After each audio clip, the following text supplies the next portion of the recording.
Of course, many Bend residents rely on the Redmond Airport, but that airport will be closing for 20 days in May for a runway resurfacing project. Check out what that means for your travel plans. The 523 project began about in 2013 when it was realized that the pavement had kind of hit its 20-year expectancy. That does not mean that it's unsafe, and we actually test it all the time, but per FAA regulations, pavement is replaced every 20 years, so it was time. And we started down that line of what are we going to do and how we're going to engineer this project and how are we going to keep it as short as possible for our customers. What makes it unique and a little bit frustrating for us is that X formation, and when you're actually working within that intersection, you have to close both runways because there's not enough liftoff or takeoff space for aircraft on either one. So we're standing in the middle of the Redmond Airport where both runways cross. We have runway 1129 and we have runway 523 behind me.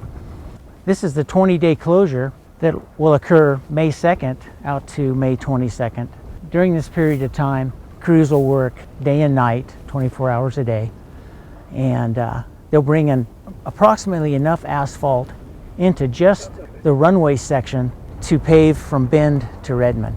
What it comes into is just that pre-planning and making sure that everybody that normally uses this airspace and airport understand that it is closed, and we do that in a few ways. Of course, we announce that to all the pilots through what we call NOTAMs. We are actually going to be putting large physical X's at the end of each runway to ensure that no one accidentally lands.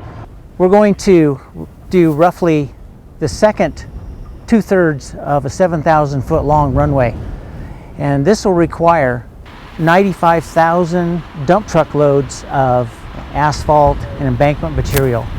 A lot of this material will come from on site. It'll be crushed, it'll be excavated, replaced, compacted in. Our line of sight from that end of the runway, 0525 down to runway 23, you should be able to see a small aircraft on the approach to 23. That's the idea behind this project, is to straighten out some line of sight issues, some watershed issues. So this project is actually funded in a two-part series. First, about 93.5% is funded through the FAA grants that we began 2 to 3 years ago in planning.